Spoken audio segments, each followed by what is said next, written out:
ಶಿಕ್ಷಕಿಯನ್ನ ಮರಕ್ಕೆ ಕಟ್ಟಿ ವಿವಸ್ತ್ರಗೊಳಿಸಿ ಅತ್ಯಾಚಾರಕ್ಕೆ ಯತ್ನ. ಬಾಂಗ್ಲಾದೇಶ ಮೂಲದ ವ್ಯಕ್ತಿಯಿಂದ ದೇವಸ್ಥಾನದ ವಿಗ್ರಹ ವಿರೂಪ. ಗೃಹಲಕ್ಷ್ಮಿಯರಿಗೆ 12 ಕೋಟಿ ವಂಚನೆ. Kaneri ಸ್ವಾಮೀಜಿಗೆ supreme court ತರಾಟೆ. ಅಗಲಿದ ಅಪ್ಪುಗೆ ಅಭಿಮಾನಿಗಳಿಂದ ನಮನ ಸಲ್ಲಿಕೆ. ಹಳ್ಳದಲ್ಲಿ ಶವ ಹೊತ್ತು ಅಂತ್ಯ ಸಂಸ್ಕಾರ. ಮತ್ತೆ ಪ್ರಧಾನಿ ಮೋದಿಯವರನ್ನ ಹಾಡಿ ಹೊಗಳಿದ ಟ್ರಂಪ್. ಹುಲಿ ಚಿರತೆ ಹಾವಳಿಗೆ ಗ್ರಾಮಸ್ಥರಲ್ಲಿ ಆತಂಕ. ಇದೆಲ್ಲದರ ಕಂಪ್ಲೀಟ್ ಡೀಟೇಲ್ಸ್ ಕರ್ನಾಟಕ ಟಾಪ್ 20ಯಲ್ಲಿ. ಸೈಕ್ಲೋನ್ ಎಫೆಕ್ಟ್ನಿಂದಾಗಿ ಬಳ್ಳಾರಿ ಜಿಲ್ಲೆಯಲ್ಲಿ ವಾರದಿಂದ ಸುರಿಯುತ್ತಿರುವ ಜಿಟಿ ಮಳೆಯ ಪರಿಣಾಮ ಹೊಲದಲ್ಲಿಯೇ ಈರುಳ್ಳಿ ಮೊಳಕೆಯೊಡೆದು ಅಪಾರ ಪ್ರಮಾಣದ ಬೆಳೆ ಹಾಳಾಗಿದೆ. ಸಿರುಗುಪ್ಪ ತಾಲೂಕಿನ ಸಿರಿಗೇರಿ ಗ್ರಾಮದ ಹಲವು ರೈತರು ಕಷ್ಟದಲ್ಲಿದ್ದಾರೆ. ರೈತ ಸುಗ್ನಳ್ಳಿ ರುದ್ರಪ್ಪ ಹಾಗೂ ಪ್ರಕಾಶ್ ಎನ್ನುವವರಿಗೆ ಸೇರಿದ 4 ಎಕರೆ ಪ್ರದೇಶದಲ್ಲಿ ಬೆಳೆದ ಈರುಳ್ಳಿ ಬೆಳೆ ಮಳೆಗೆ ಸಂಪೂರ್ಣ ನಾಶವಾಗಿದೆ. ನಿರಂತರ ಮಳೆಗೆ ಈರುಳ್ಳಿ ಜಮೀನಿನಲ್ಲೇ ಮೊಳಕೆಯೊಡೆಯುತ್ತಿದೆ. 5 ಲಕ್ಷ ಖರ್ಚು ಮಾಡಿ ಈರುಳ್ಳಿ ಬೆಳೆ ಬೆಳೆದಿದ್ದ ರೈತರಿಗೆ ಇದೀಗ ಕೈಗೆ ಬಂದ ತುತ್ತು ಬಾಯಿಗೆ ಬರದಂತಾಗಿದ್ದು ಕಂಗಾಲಾಗಿದ್ದಾರೆ. ಸರ್ಕಾರ ಬೆಳೆ ನಷ್ಟಕ್ಕೆ ಪರಿಹಾರ ಒದಗಿಸಬೇಕು ಅಂತ ಮನವಿ ಮಾಡಿದ್ದಾರೆ. ಇತ್ತ ಗಡಿ ಜಿಲ್ಲೆ ಬೀದರ್ನಲ್ಲಿ ಮಳೆಯಾಗ್ತಿದೆ. ಬೀದರ್ಗೆ ಮೊಂತಾ ಚಂಡಮಾರುತ ಅಪ್ಪಳಿಸಿದ ಪರಿಣಾಮ ಭಾರೀ ಬಿರುಗಾಳಿ ಸಹಿತ ಬಿಟ್ಟು ಬಿಡದೆ ಧಾರಾಕಾರ ಮಳೆ ಸುರಿಯುತ್ತಿದ್ದು ಜನಜೀವನ ಸಂಪೂರ್ಣವಾಗಿ ಅಸ್ತವ್ಯಸ್ತಗೊಂಡಿದೆ. ಶಾಲಾ ಕಾಲೇಜುಗಳಿಗೆ ಹೋಗಲು ವಿದ್ಯಾರ್ಥಿಗಳು ಪರದಾಟ ನಡೆಸಿದ್ರು. ಕಚೇರಿಗೆ ಹೋಗುತ್ತಿರುವ ಜನರು ಕೂಡ ಮೊಂತಾ ಚಂಡಮಾರುತದ ಎಫೆಕ್ಟ್ಗೆ ತತ್ತರಿಸಿದ್ದು ಧಾರಾಕಾರ ಮಳೆಯಾಗ್ತಿದೆ. ಹೀಗಾಗಿ ಹವಾಮಾನ ಇಲಾಖೆಯಿಂದ ಜಿಲ್ಲೆಯಲ್ಲಿ ಯೆಲ್ಲೋ ಅಲರ್ಟ್ ಘೋಷಣೆ ಮಾಡಲಾಗಿದೆ. ಮುಡಾ ಬ್ರಹ್ಮಾಂಡ ಭ್ರಷ್ಟಾಚಾರ ಬಗೆದಷ್ಟು ಬಯಲಾಗ್ತಾ ಇದೆ. ಮುಡಾ ಮಾಜಿ ಆಯುಕ್ತ ದಿನೇಶ್ ಕುಮಾರ್ ಬಂಧನದಿಂದ ಕೋಟಿ ಅಕ್ರಮದ ಕಥೆ ಹೊರಬರ್ತಿದೆ. ದಿನೇಶ್ ಕುಮಾರ್ ಬಂಧನ ಹಾಗೂ ಸಿಕ್ಕ ದಾಖಲೆ ಪ್ರಕಾರ ಒಟ್ಟು 150 ಕೋಟಿ ಮೌಲ್ಯದ ಅಕ್ರಮದ ಸೈಟ್ಗಳನ್ನು ಇಡಿ ಅಧಿಕಾರಿಗಳು ಜಪ್ತಿ ಮಾಡಿದ್ದಾರೆ. ಇನ್ನೂ ಹೆಚ್ಚು ಸೈಟ್ಗಳ ಜಪ್ತಿ ಕಾರ್ಯ ಮುಂದುವರೆದಿದೆ. 1.5 ಕೋಟಿ ಮೌಲ್ಯದ ಸೈಟನ್ನು 1,55,000ಕ್ಕೆ ದಿನೇಶ್ ಕುಮಾರ್ ಮಾವನ ಹೆಸರಲ್ಲಿ ಖರೀದಿ ಮಾಡಲಾಗಿದೆ. ಜೆಎಸ್ಎಸ್ ಎಂಪ್ಲಾಯ್ಸ್ ಲೇಔಟ್ನ ಸೈಟ್ ಇದಾಗಿದ್ದು ದಿನೇಶ್ ಕುಮಾರ್ ಮಾವ ಕೆಜೆ ಪುಟ್ಟೇಗೌಡ ಹೆಸರಲ್ಲಿ ಖರೀದಿಸಲಾಗಿದೆ. ದಿನೇಶ್ ಮಾವ ಜೆಎಸ್ಎಸ್ ನೌಕರ ಅಲ್ಲದಿದ್ರೂ ಸೈಟ್ ಕೊಡಲಾಗಿದೆ. ಇದು ಲಂಚವಾ ಅಥವಾ ಏನು ಎಂದು ಇಡಿ ಅಧಿಕಾರಿಗಳು ತನಿಖೆ ಮಾಡುತ್ತಿದ್ದಾರೆ. ಇಡಿಯ ಡೆಪ್ಯೂಟಿ ಡೈರೆಕ್ಟರ್ ಬರೆದ ಅಧಿಕೃತ ಪತ್ರದಲ್ಲಿ ಮುಡಾದ ಇದುವರೆಗಿನ ಭ್ರಷ್ಟಾಚಾರದ ಬಗ್ಗೆ ಸಂಪೂರ್ಣ ಉಲ್ಲೇಖ ಮಾಡಲಾಗಿದೆ. ಇಂಚಿಂಚು ಮಾಹಿತಿಯನ್ನ ಮಧ್ಯಂತರ ತನಿಖಾ ವರದಿ ರೂಪದಲ್ಲಿ ದೆಹಲಿಯಲ್ಲಿನ ಇಡಿಯ ಉನ್ನತ ಅಧಿಕಾರಿಗಳಿಗೆ ಕಳುಹಿಸಲಾಗಿದೆ. ಇನ್ನು ಸಿಎಂ ಸಿದ್ದರಾಮಯ್ಯ ಪರಮಾಪ್ತ ಪಾಪಣ್ಣನಿಗೆ ಸಂಕಷ್ಟ ಶುರುವಾಗಿದೆ. 50-50 ಅನುಪಾತದಲ್ಲಿ ಪಾಪಣ್ಣ ಬಹುದೊಡ್ಡ ಫಲಾನುಭವಿ. ಆ ಎಲ್ಲ ಸೈಟ್ಗಳನ್ನು ಇಡಿ ಜಪ್ತಿ ಮಾಡಿದೆ. ಇಡಿ ಸಿದ್ಧಪಡಿಸಿರುವ ಪಟ್ಟಿಯಲ್ಲಿನ ಸೈಟ್ಗಳ ವರ್ಗಾವಣೆ ಮಾರಾಟ ನಡೆಸುವಂತಿಲ್ಲ. ಇಡಿಯಿಂದ ಮೈಸೂರು ಸಬ್ ರಿಜಿಸ್ಟ್ರಾರ್ ಕಚೇರಿಗೆ ಮಹತ್ವದ ಸೂಚನೆ ನೀಡಲಾಗಿದೆ. ಬೆಳಗಾವಿಯಲ್ಲಿ ಪಾರ್ಟ್ ಟೈಮ್ ಕೆಲಸ ಕೊಡಿಸುವ ಆಮಿಷ ಒಡ್ಡಿ ಒಬ್ಬರಲ್ಲ ಇಬ್ಬರಲ್ಲ ಬರೋಬ್ಬರಿ 8,000 ಮಹಿಳೆಯರಿಗೆ ಪಂಗನಾಮ ಹಾಕಲಾಗಿದೆ. ಬಾಬಾ ಸಾಹೇಬ್ ಕೋಳೆಕಾರ್ ಎಂಬಾತ ಹೆಚ್ಚಾಗಿ ಗೃಹಲಕ್ಷ್ಮಿ ಯೋಜನೆ ಲಾಭ ಪಡೀತಾ ಇರೋ ಮಹಿಳೆಯರನ್ನೇ ಟಾರ್ಗೆಟ್ ಮಾಡಿ ಬರೋಬ್ಬರಿ 12 ಕೋಟಿ ರೂಪಾಯಿ ವಂಚನೆ ಮಾಡಿದ್ದಾನೆ.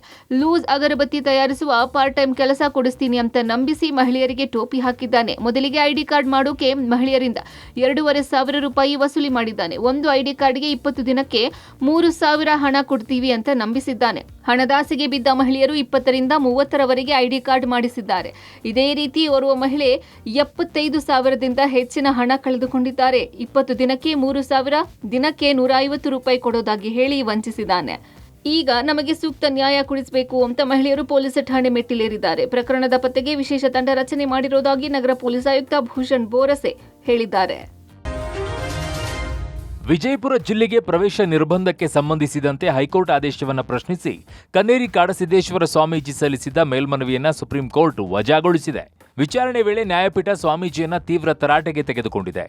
ಮೇಲ್ಮನವಿ ಅರ್ಜಿಯನ್ನ ನ್ಯಾಯಮೂರ್ತಿಗಳಾದ ಪಂಕಜ್ ಮಿತ್ತಲ್ ಹಾಗೂ ಪ್ರಸನ್ನ ವರಾಲೆ ಪೀಠ ವಿಚಾರಣೆ ನಡೆಸಿತ್ತು. ಸ್ವಾಮೀಜಿಯಾಗಿದ್ದುಕೊಂಡು ಕೀಳುಮಟ್ಟದ ಹೇಳಿಕೆಯನ್ನ ನೀಡಿರುವುದು ಸರಿಯಲ್ಲ. ನೀವು ಸ್ವಾಮೀಜಿಯಾಗಿ ಗಂಭೀರವಾಗಿರಬೇಕು. ನೀವು ಒಳ್ಳೆಯ ಪ್ರಜೆಯಲ್ಲ. ಅವಹೇಳನಕಾರಿ ಭಾಷೆ ಬಳಸಿದ್ದೀರಿ. ಇದು ವಾಕ್ ಸ್ವಾತಂತ್ರ್ಯ ವ್ಯಾಪ್ತಿಯಲ್ಲಿಲ್ಲ ಅಂತ ಆಕ್ರೋಶವನ್ನ ಹೊರಹಾಕಿತ್ತು. ಹೈಕೋರ್ಟ್ ಹೇಳಿರುವುದರಲ್ಲಿ ತಪ್ಪೇನಿಲ್ಲ. ಮೊದಲು ನೀವು ಮಾತನಾಡುವುದನ್ನು ನಿಲ್ಲಿಸಿ ಮೌನವಾಗಿ ಬೇರೆ ಮಠದಲ್ಲಿ ಧ್ಯಾನ ಮಾಡಿ. ಸದ್ಯಕ್ಕೆ 1-2 ತಿಂಗಳು ಕಾಲ ನೀವು ವಿಜಯಪುರಕ್ಕೆ ಭೇಟಿ ನೀಡುವ ಅಗತ್ಯತೆ ಇಲ್ಲ ಅಂತ ಸುಪ್ರೀಂ ಕೋರ್ಟ್ ಹೈಕೋರ್ಟ್ ಆದೇಶವನ್ನ ಎತ್ತಿ ಹಿಡಿದಿದೆ. ನಗುಮೊಗದ ಅರಸ ಕರ್ನಾಟಕ ರತ್ನ ಪವರ್ ಸ್ಟಾರ್ ಪುನೀತ್ ರಾಜ್ಕುಮಾರ್ ಅಗಲಿ ಇವತ್ತಿಗೆ 4 ವರ್ಷ.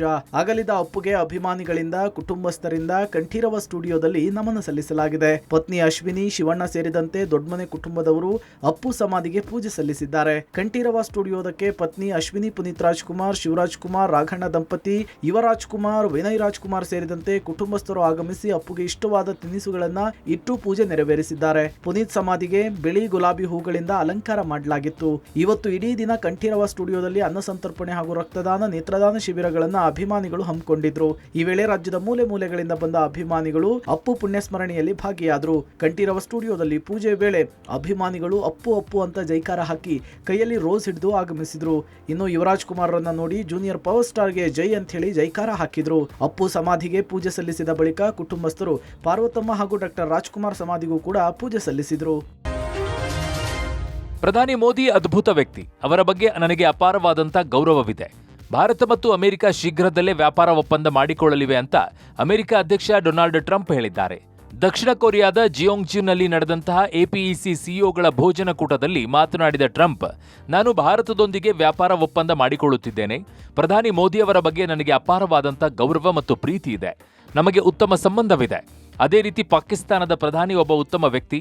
ಅಲ್ಲಿ ಫೀಲ್ಡ್ ಮಾರ್ಷಲ್ ಕೂಡ ಇದ್ದಾರೆ. ಅವರು ಒಬ್ಬ ಮಹಾನ್ ಹೋರಾಟಗಾರ. ನಾನು ಅವರೆಲ್ಲರನ್ನೂ ಕೂಡ ಬಲ್ಲೆ ಅಂತ ಹೇಳಿದ್ದಾರೆ. ಎರಡು ದೇಶಗಳ ನಡುವೆ ಸಂಘರ್ಷ ಏರ್ಪಟ್ಟಾಗ 7 ವಿಮಾನಗಳನ್ನು ಹೊಡೆದುರುಳಿಸಲಾಗಿದೆ. ಇವು 2 ಪರಮಾಣು ರಾಷ್ಟ್ರಗಳು. ಅದಕ್ಕಾಗಿ ನಾನು ಭಾರತ ಪಾಕಿಸ್ತಾನ ಕದನ ವಿರಾಮಕ್ಕೆ ಮಧ್ಯವರ್ತಿಯಾಗಿ ಕೆಲಸ ಮಾಡಿದ್ದೇನೆ ಅಂತ ತಮ್ಮ ಹಳೆಯ ಹೇಳಿಕೆಯನ್ನ ಟ್ರಂಪ್ ಪುನರುಚ್ಚರಿಸಿದ್ದಾರೆ. ರಾಮನಗರ ಜಿಲ್ಲೆಯಲ್ಲಿ ಚಿರತೆ ಹಾವಳಿ ಮುಂದುವರೆದಿದ್ದು ಮಾಗಡಿ ತಾಲೂಕಿನ ಚಕ್ರಬಾವಿಯಲ್ಲಿ 3 ಚಿರತೆಗಳು ಪ್ರತ್ಯಕ್ಷವಾಗಿವೆ. ರಾತ್ರಿ ವೇಳೆ ರಸ್ತೆ ಪಕ್ಕದಲ್ಲಿ ನಿಂತಿದ್ದ ಚಿರತೆಗಳನ್ನು ನೋಡಿ ಗ್ರಾಮಸ್ಥರು ಆತಂಕಕ್ಕೆ ಒಳಗಾಗಿದ್ದಾರೆ. 3 ಚಿರತೆಗಳು ರಸ್ತೆ ದಾಟುವ ವಿಡಿಯೋ ವಾಹನ ಸವಾರರ ಮೊಬೈಲ್ನಲ್ಲಿ ಸೆರೆಯಾಗಿದ್ದು ಸಾಮಾಜಿಕ ಜಾಲತಾಣದಲ್ಲಿ ವೈರಲ್ ಆಗಿದೆ. ಮಾಗಡಿ ಭಾಗದ ಹಲವು ಗ್ರಾಮಗಳಲ್ಲಿ ನಿತ್ಯ ಚಿರತೆಗಳ ಉಪಟಳ ಮುಂದುವರೆದಿದ್ದು ಜಾನುವಾರುಗಳ ಮೇಲೆ ದಾಳಿ ಮಾಡಿ ಗಾಯಗೊಳಿಸಿವೆ. ಇದೀಗ 3 ಚಿರತೆಗಳು ಒಟ್ಟಿಗೆ ಕಾಣಿಸಿಕೊಂಡು ಮತ್ತಷ್ಟು ಆತಂಕ ಹೆಚ್ಚಾಗಿದೆ. ಕೂಡಲೇ ಬೋನ್ ಅಳವಡಿಸಿ ಚಿರತೆಗಳ ಸೆರೆ ಹಿಡಿಯುವಂತೆ ಗ್ರಾಮಸ್ಥರು ಒತ್ತಾಯಿಸಿದ್ದಾರೆ. ಇತ್ತ ಮೈಸೂರಿನಲ್ಲಿ ಹುಲಿಗಳ ಹಾವಳಿ ಹೆಚ್ಚಾಗಿದೆ. ಕಳೆದ 1 ವಾರದಲ್ಲಿ ನಂಜನಗೂಡು ಸರಗೂರು ವ್ಯಾಪ್ತಿಯಲ್ಲಿ 2 ಹುಲಿಗಳ ಸೆರೆ ಹಿಡಿಯಲಾಗಿದೆ. ಈಗ ಹುನಗನಹಳ್ಳಿಯಲ್ಲಿ ಹುಲಿ ಪ್ರತ್ಯಕ್ಷವಾಗಿದ್ದು ಹುಲಿ ಕಂಡು ಜನರು ಬೆಚ್ಚಿ ಬಿದ್ದಿದ್ದಾರೆ. ಸರಗೂರು ತಾಲೂಕಿನ ಹುನಗನಹಳ್ಳಿ ಗ್ರಾಮದ ಬಳಿ ಬಂಡೆ ಮೇಲೆ ಹುಲಿ ಕಾಣಿಸಿಕೊಂಡಿದೆ. ಈ ಬಗ್ಗೆ ಅರಣ್ಯ ಇಲಾಖೆಗೆ ಸ್ಥಳೀಯರಿಂದ ಮಾಹಿತಿ ನೀಡಿದ್ದು ಹುಲಿ ಸೆರೆ ಹಿಡಿಯುವಂತೆ ಒತ್ತಾಯಿಸಿದ್ದಾರೆ.